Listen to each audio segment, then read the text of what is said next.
Welcome to Aspire to Lead, where we empower educators and school leaders to grow, inspire, and thrive. I'm your host, Joshua Stamper, author, speaker, and leadership coach, bringing you conversations that spark transformation, challenge the status quo in education, and equip you to make a lasting impact on your campus or in your district. For more information and resources, visit joshstamper.com as we're looking to ascend to new leadership heights together.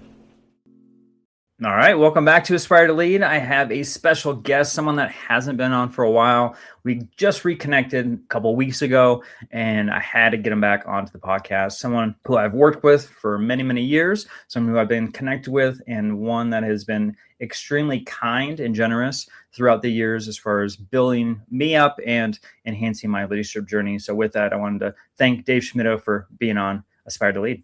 Absolutely, man. Anytime I can hang with you, I'm happy to. It has been a while, right? I think the new way to keep track of time is BC and AC, before COVID and after COVID. And we've been friends since the BC days, man. And it's been a wild ride. You know, it's funny. I was having breakfast this morning and I had my first cup of coffee. I'd love to say that I'm still on that, but I'm not. And I was thinking, okay, when did I actually connect with Dave? And I think it was pretty early on in this podcast that I reached out, asked you to be a guest, and then it didn't seem too long, maybe a couple of years later, that we got an opportunity to work together in a different capacity. And I learned a ton from you. But do you remember when that was? I know you said BC, but it's been a minute.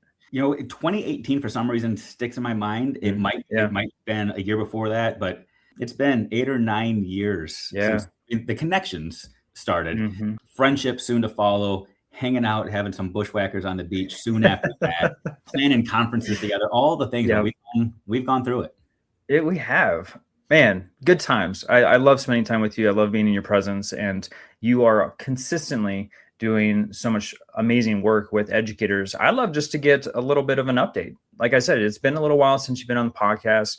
I know our two worlds have gone in a little bit of different directions. And so for you, what are you doing in the world of education? Yeah, well, I'll give the full history for those that I haven't connected with yet. But I'm approaching my third, I guess I'm in my third decade of education. I was one of those people that started teaching back in the 90s. So we're talking going back in time. Back before No Child Left Behind was a thing, I was in the classroom. I had a chalkboard in my classroom. I had an overhead projector. I had TV on wheels, like all the things, right? But I started off as a middle school educator, middle school teacher, did that for about 8 years, became a dean of students, an assistant principal, a principal, served all levels, K-12 in leadership, an assistant superintendent, college professor, kind of did all the things.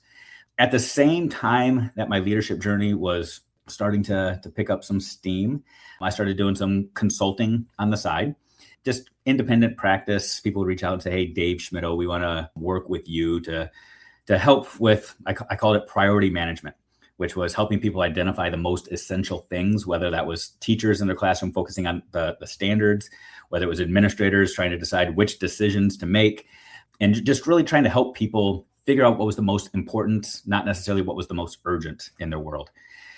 I was really leading parallel lives for a couple of years, working full-time and doing that stuff as a side hustle, working maybe 5-10 days a year, doing keynotes and consulting with groups. And then things just really started to pick up speed right before COVID, like 2018, 2019, when you and I first got connected. I was starting my own podcast at the time. And that's when I started to shift and really started to become a full-time coach and consultant.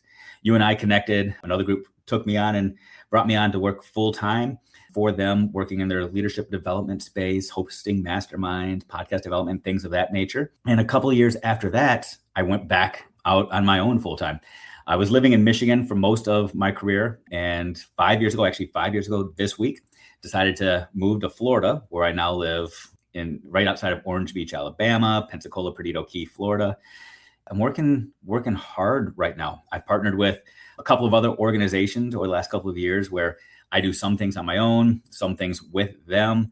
I realized that in the business space, I hate billing. I hate trying to sell myself. I hate that awkward negotiation of how much are you worth, Dave? So I work with other people now that handle all of that.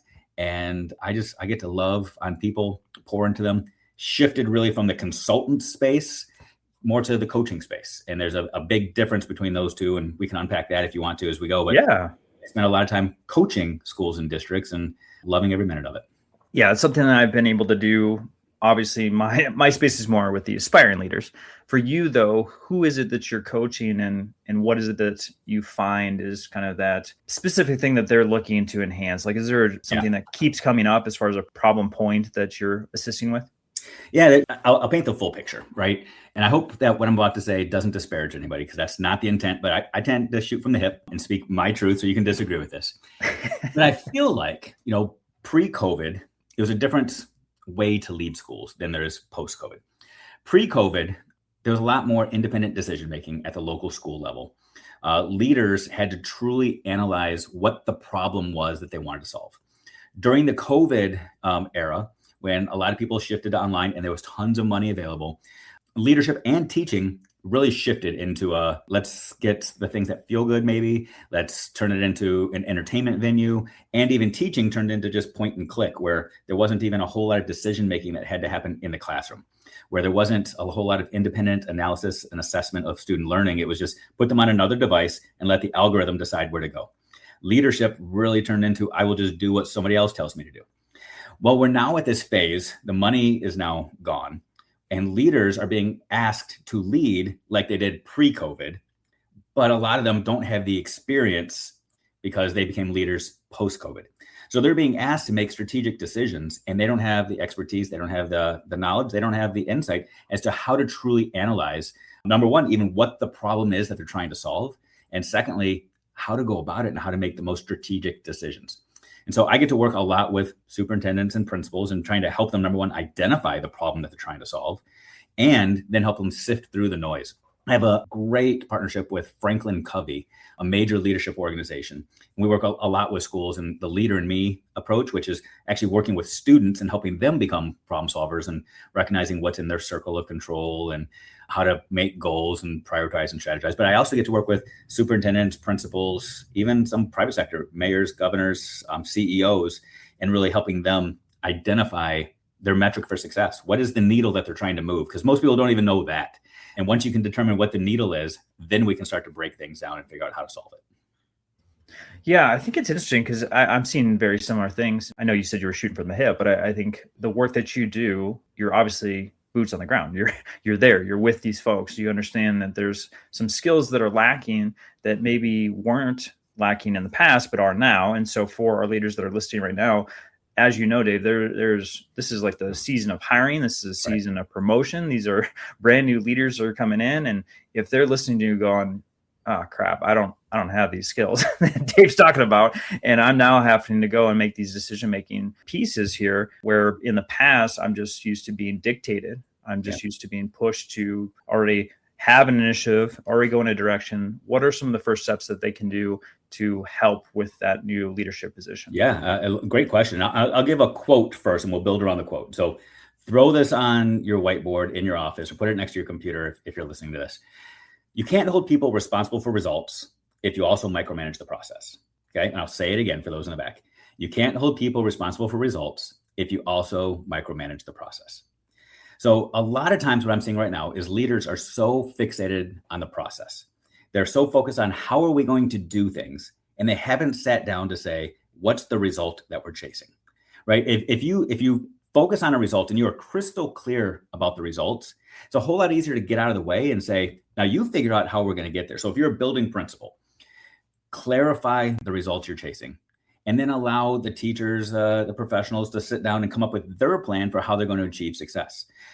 Don't wait until the end. Constantly scoreboard it and check and track progress so that individuals can learn the art of reflection and accountability, right? If we own the process, then nobody has to own the results, because we're simply doing what we said, what somebody else told us to do. And if the results don't happen, we can blame the person that told us what to do.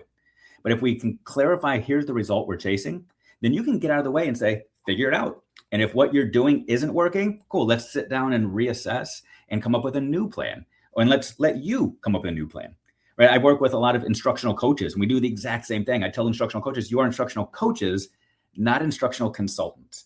So many instructional coaches spend their time telling teachers how to teach just like they taught. That's not the goal. The goal is not to create little versions of you. The running joke with me was trying to create itty bitty schmitties. Like my quest was never to create itty bitty schmitties. And if I felt like I was just trying to teach people how to do things like me and not truly clarifying where we're going, I missed the mark. So if you're an aspiring leader, one of the first things you can do is say, how do we measure success? And if it's simply school grades, let's just throw that out there. If you're in a state that gives you a school grade of A, B, C, or some sort of metric, great. What are we chasing within that? Are we focusing on growth? Are we focusing on proficiency? Are we focusing on lower quartile? What things can we do day in and day out that impact that? Are we focusing on attendance? Are we focusing on staff attendance? Are we focusing on student attendance? Are we focusing on ELA? Are we focusing on, like, you've got to sit down and truly say, how are we measuring progress? Because without that, everything else is just a bunch of noise. Okay. I know this was something that I struggled with as a leader, and I want to kind of pinpoint something in your answer that you talked about, which was bringing teachers into that process. Yeah. And I know a lot of leaders, they have a goal, they have the results that they want. Maybe it's the initiative they're trying to build, and they're like, I'm going to put on the Superman cape, Superwoman cape, and I'm going to do it alone. And I'm not going to lean on anyone else. I'm not going to pass the baton, if you will. So was that anything that you did as a leader? And if so, what was the results of that? Yeah, I spent a lot of time chasing my own ego, feeling like success had to be about my way, my things. And I spent a lot of time just trying to craft a different way to do things. That way I could get the credit. Yeah, so that was definitely something that I did. And it worked at times, but I will also tell you it isolates you at times. It puts this bubble around you where the more answers that you feel like you have to have, the fewer people will come to you with questions, right? Because people don't want to come to you just to be preached at and told that your way is the right way. If you are a parent, and I know, Josh, you and I both are parents of kids that going through those transitions from elementary to middle to high and college, all of the above. And we've seen that journey, right? Where our quest as parents is to teach our kids to be more independent. We want them we want to foster independence, but oftentimes we do things that stifle that and actually create more dependence and codependence, where we do things and we say, you can only do things my way, with my blessing, with my permission. And then we're shocked when our kids don't have those critical thinking skills to go out there and make decisions on their own, because we have not just helicoptered them, but we've bulldozed them. And sometimes as leaders, we do the same thing for teachers, right? We helicopter over them, tell them what to do, when to do, how to do, so much that they're scared to make their own decisions. And when things go well, we take all the credit and say, that was all me, they were all my ideas, as opposed to our ideas. I'm laughing because I can think of a couple things that at the time I thought was good practice, but over time that actually, to your point, created dependence and took away the skills that were needed, right? Because like when you're coaching, it's not Dave Schmittou is taking in the problem and then you provide the principal with the answer. I'm assuming that there's some guiding questions, there's some reflection, there's some conversation that happens for them to work through the process. The other thing I had was an open door policy. So people just would run down, walk into my office, throw down a problem at my feet and walk away. Like, as far as culture building, that actually was dysfunctional. It was actually probably toxic, as far as I'm going to solve the problem for you instead of the other way around. So for our leaders that potentially have these same things, as far as creating dependence or trying to chase their ego, solve all the problems, have the open door policy, are there some things or boundaries that they can put into place to make sure that they are changing the culture to make it so it's a little more independent? Yeah. So again, I would argue that in most schools, one of the results that you need to chase is creating independence or interdependence and less dependence. And so with that, the things that you do should foster independence and interdependence, right? Like we tell teachers in their classrooms to monitor their talk time. And sometimes we tell them to even get out, have a student time them and make sure that the students have more voice in the classroom than the adults do. I would challenge a leader to do the same thing anytime you're in front of your faculty. Monitor your talk time. Are there things that you're saying or doing in front of your staff that just make you seem like you're the expert? Or even when you're in front of staff, are you constantly passing the buck and saying, the district's telling me to do this, because if that's all we're doing, if we're simply being the telephone messenger, get out of the way, you're not needed. The district can come in and just say those things, right? What is your value? And your value is to play the megaphone or the microphone for the people that you serve, right? The people that you serve are the people that are in your building and in your space. Whether you are a district leader, whether you're a building leader, your job is to amplify their voices, not your own. So figure out ways to measure whether or not you are fostering independence. And I can tell a quick story. Well, I say it's a quick story. Shut me off at any time. I did this incorrectly, but I can look back on it now and say, man, the results taught me so much. So Sure. When I've moved to Florida a couple of times. The first time I moved to Florida was to take over a school that was historically struggling. Florida is a state that has rated their schools for a long time. This was a school that was an F-rated school, the lowest it can go, multiple years. Served 3 housing projects, tons of poverty, lack of parent engagement, all the things. Well, at this school, I came from Michigan, where I was an administrator in the suburbs. We had tons of parent involvement. I thought I can do things the same way at this school that I did up in Michigan. Let me just say, I was wrong. This was an elementary school that I was taking over. And at this school, parent-teacher conferences were held according to the district contract over the course of a week. During the school days, parents could just show up during the school day over the course of this week and sign up for parent-teacher conferences. I am a person that truly values parents and thinks that there's this amazing opportunity for parents and schools to partner. So I was really looking forward to this week. Long story short, the end of that parent-teacher conference experience in the fall, we have them in the fall and in the spring. The end of the fall parent-teacher conference of my first semester, I went to my secretary, her name was Kim, and said, Kim, how many parents did we have show up? This was a school of 450 kids. So excited to see the numbers. She told me 1 parent showed up. 1 parent. And that 1 parent happened to be a teacher that already worked in the building who sent their kid to the school. 1 parent. I was mortified. I was furious. My paradigm was these parents don't care. Like all these things going through my mind. Found those results out on a Friday and called an emergency meeting with my leadership team on Tuesday. My leadership team was counselors, assistant principals, deans, people of that regard, and grade level reps. Called them together on Tuesday, basically read them the riot act and said, this is unacceptable. This isn't going to happen anymore. We truly believe that parents matter. We say things like the apple doesn't fall far from the tree, or Johnny acts this way just because his daddy does. So we know parents have an influence. We got to change some things. And so I sat around the table and I told my staff right then and there that spring we were doing something different. This was a Dave decision. The Dave decision was that spring, we weren't going to do parent-teacher conferences in the building. Instead, I was going to extend conferences for a month, and every teacher was going to go on 10 home visits over the course of a month. And in my mind, that's the solution. Parents aren't coming to us. We're sending the teachers there. And in my mind, that is the answer. Put your money where your mouth is, teachers. You say it matters, go. Well, I had a teacher sitting in that room that called me out, and I won't swear on this podcast, but she dropped some words and basically said, I'm not doing it. I remember we had this discourse back and forth. I said, why? And we had this dialogue, and she explained, Dave, it's something completely different. Invite parents here where we have cameras. If something goes awry, I can call the office. In the spring, odds are I probably called these parents multiple times and told them that their child is acting up. You want me to now go sit on their couch in their living room with no cameras, no security, and tell them how they can do a better job parenting? I'm not doing it. I'm not comfortable. And so we had this dialogue where I remember saying, well, then I guess we need a middle ground. They're not coming here. You're not going there. We need something in the middle. Another teacher across the room joked and said, well, Chick-fil-A is halfway between here and there. I shut it down, said, we're not doing conferences at Chick-fil-A. We had this banter. And I said, well, long story short, if we can find a restaurant that's closed 1 day a week that we're not going to take away from their business, where we can still have privacy. Long story short, Chick-fil-A is closed 1 day a week. Chick-fil-A happens to be closed on a Sunday. My teachers, after about a half hour of debate, figured it all out. We ended up having parent-teacher conferences at Chick-fil-A on a Sunday. Chick-fil-A donated hundreds of chicken sandwiches to us. That first parent-teacher conference experience that we had on a Sunday, 100% of my teachers showed up. First time all year long, I had 100% teacher attendance. And we had 250 parents show up. Oh, wow. Right. And I could go on and talk about what it looked like the next year and just paint the whole story. But what I'll say is I got in the way by saying, this is the answer. My teachers were constantly doing what they thought was the answer. Where true magic happened is when we didn't try to compromise and say, well, let's just truly split the difference here. Where I got out of the way and just let them build and build and build. And when I got out of the way and finally said yes to something, magic happened.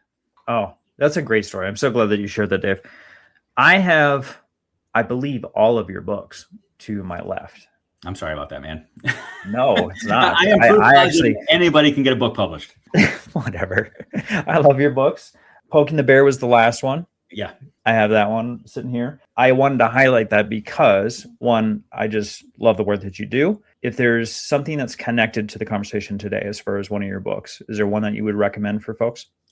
Poking the Bear is a good one just because Caitlin Giordano contributed to that one, and she is phenomenal. If you don't know Caitlin, a.k.a. Katie Giordano, amazing teacher in the Chicagoland area. That book is great because it's a book that just challenges the status quo. And it's she and I giving our different perspectives on things in education, recognizing that we don't always have to see eye to eye to continue to grow things. I might also say Making Assessment Work. It seems like it's an assessment book, but it's not. It's really a book all about choosing and prioritizing and making the decisions that matter most in your classroom and within your school. And then how do you measure your progress on those things? I thought I had all your books like together, but I guess I don't. I don't spread out. What are you doing, Josh? I don't know. Humility. We've got, it's like riding a bike. too many to talk about for sure. There's a lot. I have them all. Making Assessment Work. Can we just touch on that one just a little bit? Because you had made a comment earlier about making sure that we have measurement of success. And a lot of times, I know I did this sometimes, is as an administrator, we get data. We get data from the state. We have data from our teachers. We have access to a lot of different things. However, a lot of times that measurement is not shared. It's not used in any way other than what we're looking at as far as admin. And so, like, is there a piece in that as far as measurement of success and how to use that data? Yeah, it absolutely does. Again, I'm probably going to offend some people here, but whatever. It's what I do. So I'll give some data that people can resonate. First of all, if you call it data, I jokingly say you've got data issues. Sure. Data is what I refer to because I love it because it has so many different forms. Are you saying you calling me out? I feel attacked right now. For those people that have data issues, so here's some data.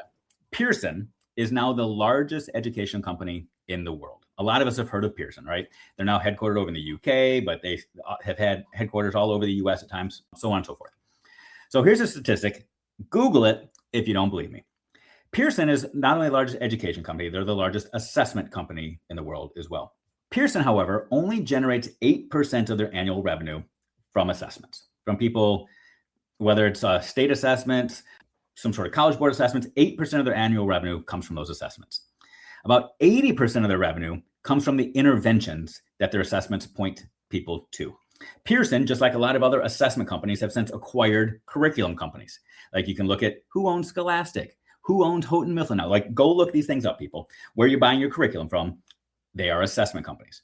Because assessment companies have figured out that the best way to make money is to create an assessment that then drives people back into their sales funnel to say, if you want to increase your scores on this assessment, go buy this curriculum piece that we also provide. And then we'll give you another assessment tool that helps measure progress on that.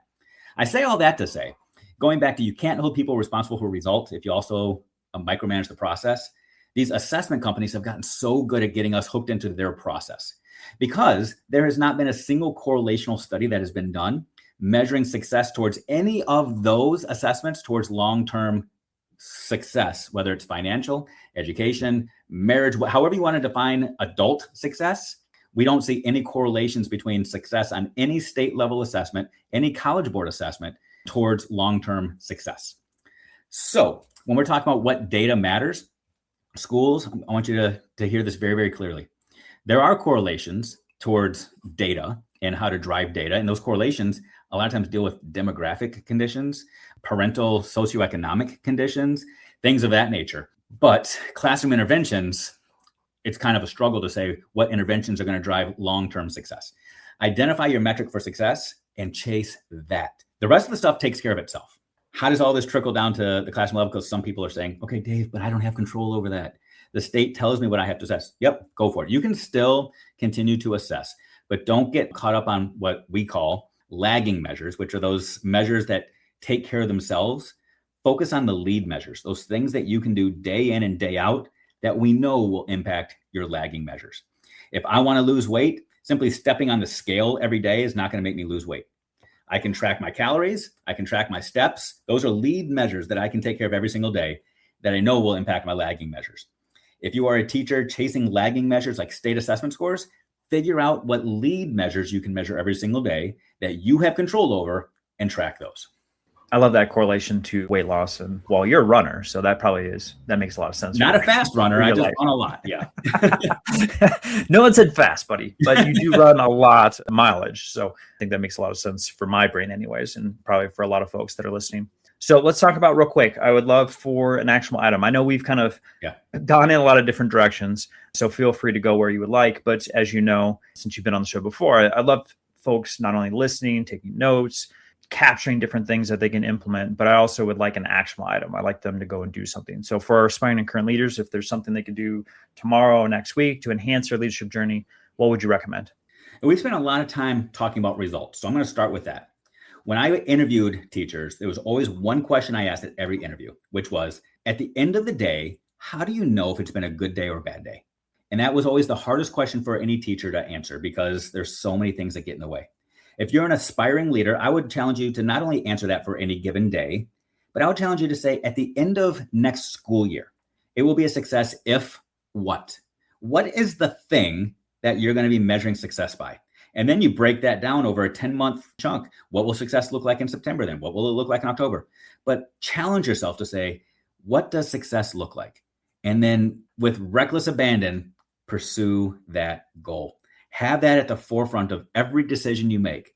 When you're stuck at that pivot point and do I do this or do I do that? Which one will get me closer to that goal? Whether it's student discipline, whether it's academic success, whether it's some sort of culture or climate, whatever success looks like to you, God bless you. Chase it with reckless abandon, but make sure you identify it first.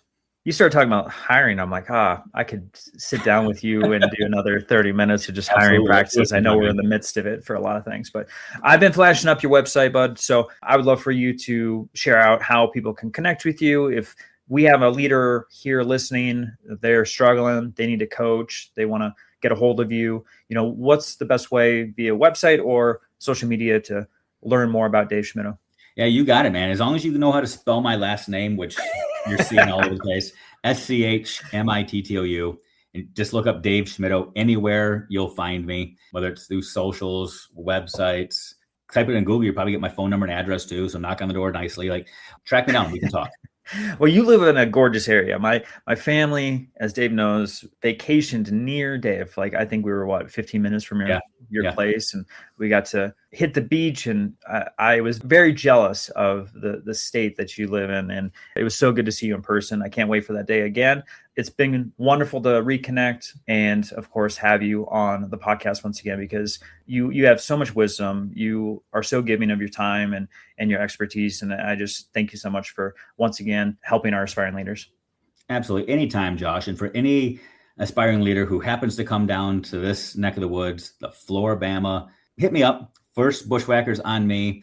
They're not for everybody, as Josh can attest, but yes. You want a Frosty with a little bit of a kick to it, let me know, and I got you. We can sit down and break bread and talk a little bit. That's so funny. All right, man. Appreciate you. I want to make sure that everyone understands that if you're looking for more information in regards to Dave, I will make sure that I have his spelling of his last name correct. I still struggle with that till this day, 9 years later, but he has amazing resources. We'll have the links in there for you in the show notes. So grab one of his books, make sure you're connecting with Dave. And as always, make sure that you are taking notes and taking action to make ourselves better every single day. This podcast is a proud member of the Teach Better Podcast Network. Better today, better tomorrow, and the podcast to get you there. Explore more podcasts at www.teachbetterpodcastnetwork.com. We'll see you on the next episode.